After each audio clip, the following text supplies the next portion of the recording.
السلام عليكم، ان شاء الله تكونوا بخير. مرحبا بكم في قناة غوريسينا دي زيت للطرز الجزائري.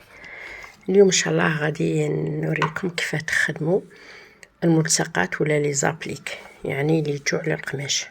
هي طرف تاع قماش نرسمو فيه ومن بعد نعاودو نطرزوه على طرف تاع قماش واحد اخر، بعديها نمقصو الزوائد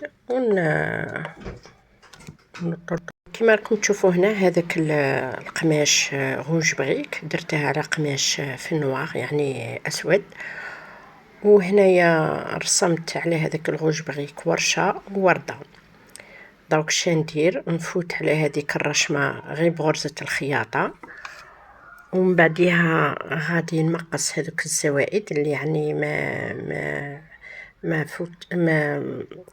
ما عينتهمش بغرزه الخياطه. قادرين تزيدوا اكثر من هكا، كما قادرين تخدموا غير حاجه خفيفه. بون هذا الملصقات يجوا بالخصوص في ليناب كبار. ثاني كيجوا في الملايه، الملايات ولا العبايه. ثاني يتخدموا ويزيدوا يتعمروا، يعني يديروا لهم البيغلاج. ثاني كيجوا في بدعيات يعني تاع قطيفه. يعني هذا ثاني مشروع تخدموا به الحوايج تاع الدار ولا حوايج تاع لبسه ولا. راك شوفوا هنا من بعد اللي كي شغل طرزت هذيك الرشمه بغرزه الخياطه، نجيب مقص يكون ماضي مليح، يكون يمقص مليح، ونمقص كاع الزوائد اللي خارجين على الرشمه. هذا المقص لازم مقص يكون تاع الطرز، يعني يكون شويه عوج في الراس تاعو باه ما يمقصلكش، ما يخسرلكش القماش اللي راه لتحت. كيما راني نخدم كيما هكا نمقص كاع هذاك الزائد اللي ماهوش داخل في الرشمه. قلت لكم هذا ثانيك مشروع مهم، ويعني وخدمته ثانيك مهمه، وخدمتها شويه صعبه تلاقى الاتقان. يعني غادي تشوفوا باللي الرشمه يعني تمقاس هذا تاع الزوائد، وتلقى تكون عندك الفكره كيف غادي ترسمي، وتناسق الالوان وتناسق الاقمشه. كي من هذا دروك قماش اسود طاح عليه هذا القماش في الغوج بريك. قادره ثاني تستعملي لورغونسا، قادره تستعملي ساتان، قادره ثانيك بالك شفتوه يستعملوه في طاقم الحمام تاع العروسه، ثانيك في الفوطه تاع الحمام فوق المنسوج يديروا طرف تاع الساتان، وهذاك الساتان يخدموا به الوردات، ودوك الوردات من بعدها يمقصوهم ويخلوا غير الورده هيا ويكملوا الطرز. يعني يجي ثاني ما شاء الله يجي متحوف. يعني انا اعطيتكم غير الفكره والهدف من هذه الفكره، وانتوما زعما تصرفوا بالافكار اللي عندكم ولا بالمشاريع اللي عندكم، ولا تعرفوا غادي تشوفوا يعني نهايه العمل يعني حاجه تحفه. دونك شوفوا هنايا لازم تفوتوا كاع التفاصيل تاع هذيك الرشمه، يعني كيما راهي مرسومه بالغرزه الخياطه، تفوتوا عليها كاع بالمقص وتقلعوا هذاك الزائد. دونك من بعد اللي قلعنا كاع هذاك الزائد، دونك شوفوا هنايا ثاني كي نكمل هكا. دروك تخدموا بالمقص. قلت لكم لازم المقص يكون مقص خاص بالطرز، ماشي اي مقص. المقص هذا يكون عنده واحد الاعوجاج في الراس تاعو، يعني هو اللي غادي يساعدك في التمقاس تاع هذا الزوائد اللي راهم في لي زابليك. هذو لي زابليك سموهم لي زابليك ولا يسموهم الملصقات، يعني يتخدموا كما قلت لكم بالطرز. دونك شوفوا هنا حصلنا على الشكل. دونك هنايا نخدم بغرزة الباسي بلا، يعني ونعرض الباسي بلا تاعي هنايا نديرها حتى ل5 مليمتر. لازم نفوت كاع على هذاك الرشمه ونحافظ على الرشمه، يعني الشكل تاعها بلا ما نغير الشكل تاعها. كما هذه ورقه لازم نخدمها يعني باتقان، وخاصه هذوك الزوايا هذوك لازم يتخدموا مليح باه تبان الشكل تاع الورشة. دونك شوفوا اخواتي ولا البنات ولا السيدات، بارطاجوا هذا العمل، ربي يجازيكم خير. هذا البارطاج غادي ينفع اخوات واحد اخرين يكونوا محتاجين هذه الافكار ولا محتاجين هذه المشاريع، ما تبخلوش بالبارطاج. يعني هذا البارطاج هو كيما نتوما على حقكم هذا العمل وهذا القناة غادي يلحق بالفضل تاع ربي سبحانه، والفضل تاعكم يلحق الاخوات واحد اخرين. يعني عاونوا الناس، ما تبخلوش الناس بالمعرفة. يعني كي تكون وحدة تعرف قناة فيها الفايدة للأخوات تبارطاجيها ويوصل هذا إن شاء الله، هذا الميساج، هذا الرسالة توصل للأخوات المحتاجين هذه المشاريع وهذه الأفكار. راك شوفوا هنايا اختاريت دروك هذا كي درت القماش في الغوج بغيك، ثاني اختاريت الخيط في الغوج بغيك باه نحوط على الرشمة، ومن بعد الداخل غادي نغير اللون تاع الخيط، غادي ندير خيط واحد اخر جاي في الموطارد. دونك هنايا شوفوا باه تعرفوا التزاوج تاع الالوان ولا تناسق الالوان، يعني تدخلوا في جوجل ولا تدخلوا في شات جي بي تي ولا يعني في الابليكاسيون بينترست هذيك ثانيك ديروا تدرج الالوان. يعني كيما هكا تدرج الالوان في الغوج بغيك يعطي لك كاع الالوان اللي يتناسقوا مع الغوج بغيك، يعطي لك كاع الالوان اللي يمشوا تانيك مع النوار مع الاسود. يعني هذه الافكار تصيبوهم تدوهم الطبيعه، تدوهم من جوجل قلت لكم هكا تصيبوا تدرج الالوان. هذاك تدرج الالوان ينفعكم بزاف في تناسق الالوان في الطرس. كي من هكا تبعوا الرشمه حتى اللي تكملوا كاع الرشمه بالباسيب.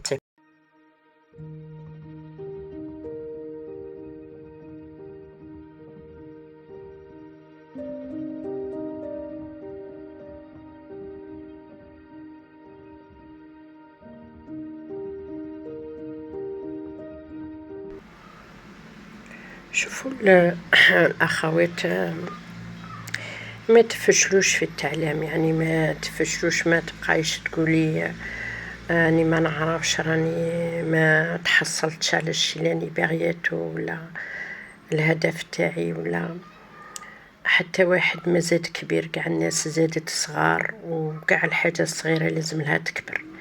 يعني هذا المشاريع هذو تاع الطرز ولا الطرز في حد ذاته يبان لكم مشروع صغير، بصح بالوقت غادي يولي يعني مشروع كبير ان شاء الله باذن الله.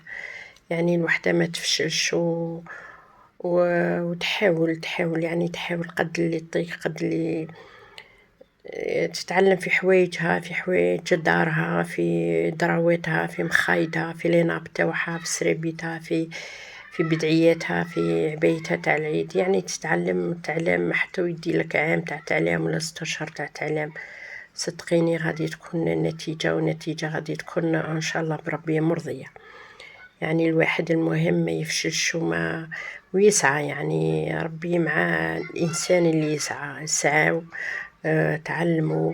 ما كاش غير قناتي انا، كان قنوات واحد اخرين بالك يعطوكم افكار واحد اخرين، على بالي بلي كاين ناس بالك تعرف خير مني، ولا يعني هذا الشيء ماهوش مستحيل. بالك انا راني نعطيكم افكار مكملة، ولا تصيبوا افكار في جهة واحدة اخرى في قنوات واحدة اخرين، ابحثوا تعلموا. بالك انا نعطيك فكرة ما كاش فكرة في قناة واحدة اخرى، وبالك قناة واحدة اخرى تعطيك فكرة ما عنديش انا.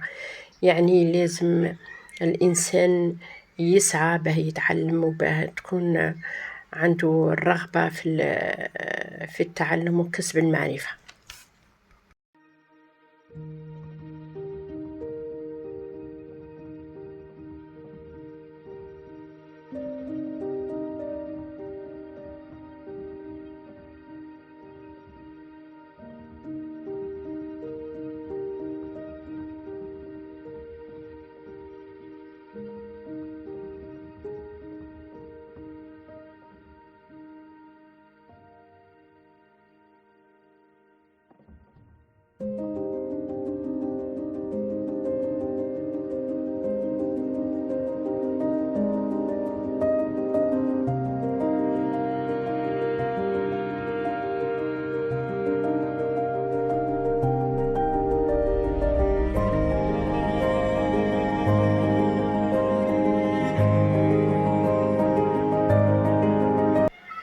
شوفوا هنايا راني بدلت اللون تاع الخيط، درت خيط هنايا موتارد يعني مايل للاصفر، هذا اللون موتارد.